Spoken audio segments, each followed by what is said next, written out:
ನಮಸ್ಕಾರ ವೀಕ್ಷಕರೇ, ತಮ್ಮೆಲ್ಲರಿಗೂ ನಮ್ಮ ನೋಟಕ್ಕೆ ಸ್ವಾಗತ. ಇದರ ಒಂದು ನಮ್ಮ ನೋಟ ಯಾಕೆ ಮತ್ತೆ ನಮ್ಮ ನೋಟ ತೊಗೊಂಡ್ಬರ್ತಾ ಇದ್ದೀವಿ ಅಂತಂತಂದರೆ, ಇಲ್ಲಿ ಆಗ್ತಿರ್ತಕ್ಕಂತಹ ವ್ಯವಹಾರಗಳು, ದುರ್ವ್ಯವಹಾರಗಳು, ಅದೇ ರೀತಿ ಅಧಿಕಾರಿಗಳು ಮಾಡ್ತಿರ್ತಕ್ಕಂತಹ ಏನಂತೀರ ನೀವು ಕಾಮಚೋರಿ ಕೆಲಸ, ಅದೇ ರೀತಿ ಮತ್ತು ಟೇಬಲ್ ಕೆಳಗಿನ ಕೆಲಸಗಳನ್ನು ಈ ಒಂದು ಸಂಚಿಕೆಗಳಲ್ಲಿ ನಾವು ತಮ್ಮ ಮುಂದೆ ಉಣಬಡಿಸ್ತೀವಿ. ಇವತ್ತಿನ ಒಂದು ನಮ್ಮ ನೋಟದಲ್ಲಿ ಎಲ್ಲಿಯದ ವಿಷಯ ತಗೊಂಡ್ಬರ್ತಾ ಇದ್ದೀವಿ, ಯಾವುದು ವಿಚಾರ ಇದು, ಏನಿದ್ರ ಚೌಕಟ್ಟು ನೋಡ್ಕೊಳ್ಳೋಣ ಬನ್ನಿ. ನಿಸರ್ಗ ಹಾಳು ಮಾಡುತ್ತಿರುವವರು ಯಾರು?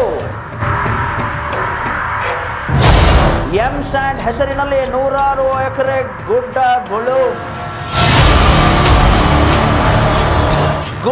ಬೆಟ್ಟಗಳನ್ನು ಗುಳುಂ ಮಾಡಲು ಪರ್ಮಿಷನ್ ನೀಡಿದ್ದು ಯಾರು? ಬೆಳಗಾವಿ ಜಿಲ್ಲಾಧಿಕಾರಿ ಮಲಗಿಕೊಂಡಿದ್ದಾರ. ದಿನಾಲು ನೂರಾರು ಲಾರಿಗಳಲ್ಲಿ ಎಂ ಸ್ಯಾಂಡ್ ರಫ್ತು. ನಿಸರ್ಗದ ಮಡಿಲನ್ನು ಬಗೆದು ತಮ್ಮ ಬೊಕ್ಕಸ ತುಂಬಿಕೊಳ್ಳುತ್ತಿರುವವರು ಯಾರು? ತಾಲೂಕು ದಂಡಾಧಿಕಾರಿ ರಿಸೈನ್ ಮಾಡುತ್ತಾರ. ನೋಡಿದ್ರಲ್ಲ ವೀಕ್ಷಕರೇ, ತಾಲೂಕು ದಂಡಾಧಿಕಾರಿ ಆಗಲಿ, ಅದೇ ರೀತಿ ಬೆಳಗಾವಿ ಜಿಲ್ಲಾಧಿಕಾರಿಗಳಾಗಲಿ ಯಾವುದೇ ರೀತಿಯಾದಂತಹ ಆ್ಯಕ್ಷನ್ಗಳನ್ನು ತಗೊಂತಾ ಇಲ್ಲ. ಯಾಕೆ ಈ ಮಾತು ಹೇಳ್ತಾ ಇದ್ದೀನಿ? ಪ್ರಪ್ರಥಮವಾಗಿ ತಮಗೆ ಫುಟೇಜಸನ್ನು ತೋರಿಸ್ತೀವಿ. ಯಾವ ರೀತಿ ಫುಟೇಜಸ್ಗಳಿವೆ, ಏನಿವೆ ನೋಡ್ಕೊಂಡು ಬನ್ನಿ. ಇಲ್ಲಿ ನೂರಾರು ಎಕರೆಗಳಷ್ಟು ಜಾಗದಲ್ಲಿ ಎಂ ಸ್ಯಾಂಡ್ ಮಾಡಲಾಗುತ್ತೆ. ನೆಲವನ್ನು ಅಗಿದು ಎಂ ಸ್ಯಾಂಡ್ ಮಾಡಿ, ಅದೇ ರೀತಿ ಆ ಎಂ ಸ್ಯಾಂಡಿನ ಹೊಲಸಾದ ಡಸ್ಟನ್ನು ಅಲ್ಲಿ ಹರಿದು ಬರುವಂತಹ ಜರಿಗೆ ಬಿಡ್ತಾರೆ. ಅಲ್ಲಿ ಇರ್ತಕ್ಕಂತಹ ಜರಿ ಅಂತೂ ಮುಚ್ಚೋಗ್ಬಿಟ್ಟಿದೆ. ಎಲ್ಲಿಯದು ಇದು ನಿಮ್ಮ ಮನದಲ್ಲಿ ಪ್ರಶ್ನೆ ಮೂಡಿರಲೇಬೇಕು. ಇದು ಎಲ್ಲಿಯದು ಅಲ್ಲ, ಗೋಕಾಕ್ ತಾಲೂಕಿನ ಹಾಗೂ ಮೂಡಲಗಿ ತಾಲೂಕಿನ ಬಾರ್ಡರ್ ಮೇಲೆ ಬರುತ್ತೆ. ಸಿಂಧಿ ಕುರುಬೇಟ್ ನಲ್ಲಿ ಇರ್ತಕ್ಕಂತಹ ಯಲ್ಲಮ್ಮನ ಕೊಳ್ಳ ಎಂದು ಪ್ರಸಿದ್ಧಿಯಾಗಿರುವಂತಹ ದೇವಸ್ಥಾನದ ಬದಿಯಲ್ಲಿ ಈ ಎಂ ಸ್ಯಾಂಡ್ ದಂಧೆ ಜೋರಾಗಿ ನಡೀತಾ ಇದೆ. ಅದೇ ರೀತಿ ಗುಡ್ಡಗಳನ್ನು ಅಗೆದು ಗರ್ಸ್ ಮಣ್ಣನ್ನು ಆ ಕಡೆ ಈ ಕಡೆ ರಫ್ತು ಮಾಡ್ತಾರೆ. ನೂರಾರು ಲಾರಿಗಳು ಅಡ್ಡಾಡಿ ಅಲ್ಲಿ ರೋಡ್ ಸಂಚಾಲನೆಯನ್ನು ತುಂಬ ಹದಗೆಡಿಸಿ ಇಟ್ಟುಬಿಟ್ಟಿದ್ದಾರೆ. ಇದಕ್ಕೆಲ್ಲ ಮೂಲ ಕಾರಣ ಯಾರು? ಇದನ್ನು ಮಾಡಿಸುತ್ತಿರುವವರು ಯಾರು? ನೋಡಿದ್ರಲ್ಲ ವೀಕ್ಷಕರೇ, ಯಾವ ರೀತಿಯಾದಂತಹ ಫುಟೇಜಸ್ಗಳು ತಮ್ಮ ಮುಂದೆ ಬಂದಿವೆ ಎಂದು. ಗುಡ್ಡ ಬೆಟ್ಟ, ನಿಸರ್ಗದ ಸೌಂದರ್ಯ, ನಿಸರ್ಗದ ಮಡಿಲಿನಲ್ಲಿ ನಾವು ಅದನ್ನು ಎಂಜಾಯ್ ಮಾಡಬೇಕು. ಬಟ್ ನಾವೇನು ಮಾಡ್ತಾ ಇದ್ದೀವಿ? ಅದನ್ನು ನಮ್ಮ ಯೂಸ್ಗಾಗಿ ನಾವು ವರ್ಕೌಟ್ ಮಾಡ್ತಾ ಇದ್ದೀವಿ. ನಾನು ಏನಕ್ಕೆ ಅವ್ರ ಹೆಸರನ್ನು ಡಿಸ್ಕ್ಲೋಸ್ ಮಾಡ್ತಾ ಇಲ್ಲ ಅಂತಂದರೆ, ಅದನ್ನು ನಾವು RTIಯಲ್ಲಿ ಹಾಕಿದ್ದೀವಿ. RTI ಫಾರ್ಮ್ ಕೂಡ ಇಲ್ಲಿ ಪಕ್ಕದಲ್ಲೇ ನಾನು ನಿಮ್ಗೆ ತೋರಿಸ್ತಾ ಇದ್ದೀನಿ. RTIನಲ್ಲಿ ಸೀದಾ ಕೇಳಿರುವಂತಹ ಮಾತೇನು, ಯಾರ ಹೆಸರ ಮೇಲೆ ಇಲ್ಲಿ ಗೋಕಾಕ್ ಹಾಗೂ ಮೂಡಲಗಿ ತಾಲೂಕಿನಲ್ಲಿ ಎಷ್ಟು ಜನ ಪರ್ಮಿಷನನ್ನು ತಗೊಂಡಿದ್ದಾರೆ, ಎಂ ಸ್ಯಾಂಡು ಕ್ರಷಿಂಗ್ ಮಷಿನ್ಗಳು ಎಷ್ಟಿವೆ ಅಂತ ಹೇಳಿ ನಾನು RTIಗೆ ಕೇಳಿದ್ದೀನಿ. ಅದು ಯಾರಿಗೆ ಕೇಳಿದ್ದೀನಿ? Mining and geology department of ಬೆಳಗಾವಿಗೆ. ನಮ್ಮ ಚಾನಲ್ ಅದನ್ನು ಕೇಳಿದೆ. ಪರ್ಮಿಷನ್ನು ಇರೋದು ಎಷ್ಟು ಎಕರೆಗೆ, ಇವ್ರು ಎಷ್ಟು ಎಕರೆಯನ್ನು ಯೂಸ್ ಮಾಡ್ಕೊತ ಇದ್ದಾರೆ, ಇದ್ರ ಹಿಂದ್ಗಡೆ ಇರುವಂತಹ ಪ್ರಭಾವಿಗಳು ಯಾರು?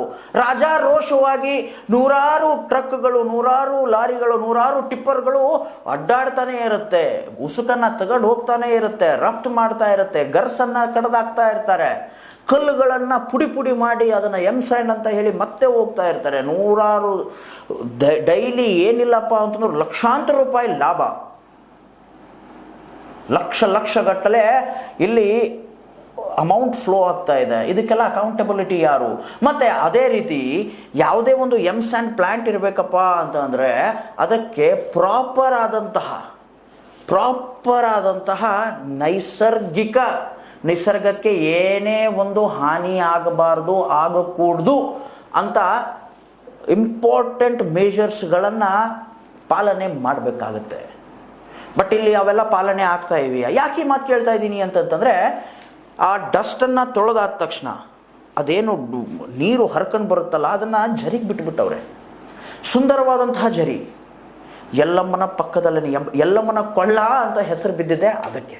ಪಕ್ಕದಲ್ಲೇ ಜರಿ, ಸುಂದರವಾದಂತಹ ಜರಿ, ನಿಸರ್ಗದ ಸೌಂದರ್ಯವನ್ನು. ಆಮೇಲೆ ಕಲ್ಲಿನಿಂದ ಹರಿದು ಬರತಕ್ಕಂತಹ ನೀರು, ಇವಾಗ ಆ ನೀರು ನೋಡಿದ್ರೆ ಕುಡಿಯೋದಕ್ಕೂ ಮನಸ್ಸಾಗಲ್ಲ. ವಿತ್ ಫಿಲ್ಟರ್ಡ್ ನೀರು ಬರ್ತಿತ್ತು ಮೊದಲು. ಅಲ್ಲೆಲ್ಲ ಅಡ್ಡಾಡೋ ಜನ ಬಾಟಲ್ಗಳಲ್ಲಿ ಮಿನರಲ್ ವಾಟರ್ ಅಂತ ಹೇಳಿ ಬಾಟಲ್ಗಳನ್ನು ತುಂಬಿಕೊಂಡು ಅವು ನೀರುಗಳನ್ನು ಕುಡಿದು ನೂರಾರು ವರ್ಷ ತಂದರುಸ್ತಾಗಿರ್ತಾ ಇದ್ರು. ಬಟ್ ಇವಾಗ ಅಲ್ಲಿ ಏನಾಗ್ತಾ ಇದೆ, ಆ ಡಸ್ಟನ್ನು ಆ ಝರಿಗೆ ಬಿಡ್ತಾ ಇದ್ದಾರೆ, ಆ ಕೊಳ್ಳದಲ್ಲೇ ಬಿಡ್ತಾ ಇದ್ದಾರೆ. ಆ ಕೊಳ್ಳದ ಪರಿಸ್ಥಿತಿ ಅಂತೂ ಅಧೋಗತಿ ಆಗಿಬಿಟ್ಟಿದೆ. ಆ ಕೊಳ್ಳದ ತುಂಬ ಎಲ್ಲ ಡಸ್ಟ್ ತುಂಬಿಬಿಟ್ಟಿದೆ. ಅಲ್ಲಿ ಮೀನುಗಳಿದ್ವು, ಆಮಿಗಳಿದ್ವು, ಟರ್ಟಲ್ಸ್ ಅಂತ ಕರಿತೀವಿ ನಾವು, ಆವಿದ್ವು, ಎಲ್ಲ ಇದ್ವು ಅಲ್ಲಿ. ಜಲಚರಿಗಳದಂತೂ ಜೀವನ ಅಲ್ಲಿ ಮುಗ್ದು ಹೋಗ್ಬಿಟ್ಟಿದೆ. ಇದನ್ನೆಲ್ಲ ನೋಡದಾಗಿರುವಂತಹ ತಾಲೂಕು ದಂಡಾಧಿಕಾರಿಗಳು ತಮ್ಮಲ್ಲಿ ಒಂದು ಪ್ರಶ್ನೆ ನಾನಿವಾಗ ಮಾಡ್ತಾ ಇದ್ದೀನಿ. ಅದೇನಪ್ಪ ಅಂತಂತಂದರೆ, ಇಷ್ಟೆಲ್ಲ ಕಾಣ್ತಾ ಇಲ್ವಾ ನಿಮ್ಮ ಕಣ್ಣಿಗೆ? ಅಲ್ಲಿ ನಿಸರ್ಗ ಹಾಳಾಗ್ತಾಯಿದೆ ಅಂತ ಅನ್ನಿಸ್ತಾ ಇಲ್ವಾ? ಈ ಗುಡ್ಡಗಳೇ ಗುಳುಮ್ ಅಂತ ಇವೆ, ಅದಕ್ಕೆ ಕಾರಣ ಯಾರು? ಜಿಲ್ಲಾಧಿಕಾರಿಗಳು ಇದ್ರ ಮೇಲೆ ಒಂದು ಸ್ವಲ್ಪ ಲಕ್ಷ್ಯ ಇಟ್ಟಿದ್ದೀರಾ? ತುಂಬ ಪ್ರಶ್ನೆಗಳಿವೆ. ಬಟ್ ಆದರೂ ಕೂಡ ಇವಾಗ RTIನಲ್ಲಿ ಹಾಕಿದ್ದೀವಿ. RTI ಏನು ಹೇಳುತ್ತೆ ಅದನ್ನು ಕೂಡ ನೋಡಬೇಕು. ಯಾರ ಹೆಸರ ಮೇಲೆ ಪರ್ಮಿಷನ್ಸ್ ಇವೆ, ಯಾರ ಹೆಸರ ಮೇಲೆ ಪರ್ಮಿಷನ್ಸ್ ಇಲ್ಲ, ಆ ಒಂದು ಜಾಗದಲ್ಲಿ ಪರ್ಮಿಷನ್ಸ್ ತಗೊಂಡು ಮಾಡ್ತಾ ಇದ್ದಾರೆ. ಪರ್ಮಿಷನ್ಸ್ ತೊಗೊಂಡ್ರೆ ಎಷ್ಟು ಎಕರೆಗಳಿಗೆ ಪರ್ಮಿಷನ್ ತಗೊಂಡಿದ್ದಾರೆ?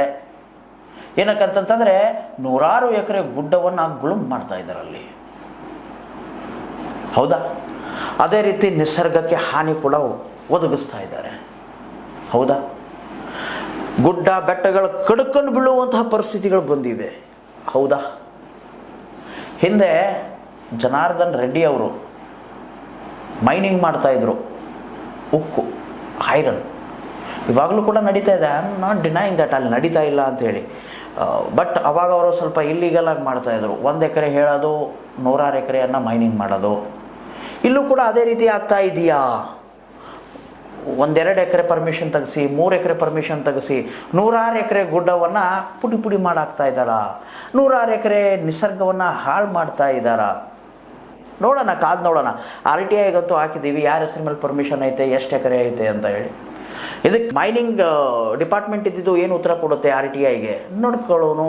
ಆಮೇಲೆ ಇದನ್ನು ನಾವು ತಮ್ಮ ಮುಂದೆ ಅತಿ ಶೀಘ್ರದಲ್ಲೇ ಇದರಲ್ಲಿ ಯಾರ ಹೆಸರ ಮೇಲೆ ಲೈಸೆನ್ಸ್ ಐತೆ, ಯಾರ ಹೆಸರ ಮೇಲೆ ಲೈಸೆನ್ಸ್ ಇಲ್ಲ, ವಿದೌಟ್ ಲೈಸೆನ್ಸ್ ಆಗಿರುವಂತಹ ಮೈನಿಂಗ್ಗಳನ್ನು ಬಂದ್ ಮಾಡಿಸ್ತಾರ ತಹಸೀಲ್ದಾರರು, ಬಂದ್ ಮಾಡಿಸ್ತಾರ ಜಿಲ್ಲಾಧಿಕಾರಿಗಳು, ಕಾಯ್ದು ನೋಡಬೇಕಾಗಿದೆ. ಇದಾಗಿತ್ತು ಇವತ್ತಿನ ಸುದ್ದಿ. ಇನ್ನಷ್ಟು ಸುದ್ದಿಗಳಿಗಾಗಿ ಸದಾ ಫಾಲೋ ಮಾಡ್ತಾರೆ S60 ನ್ಯೂಸ್. ಇದು ಸತ್ಯದ ಕೈಗನ್ನಡಿ. ಧನ್ಯವಾದ.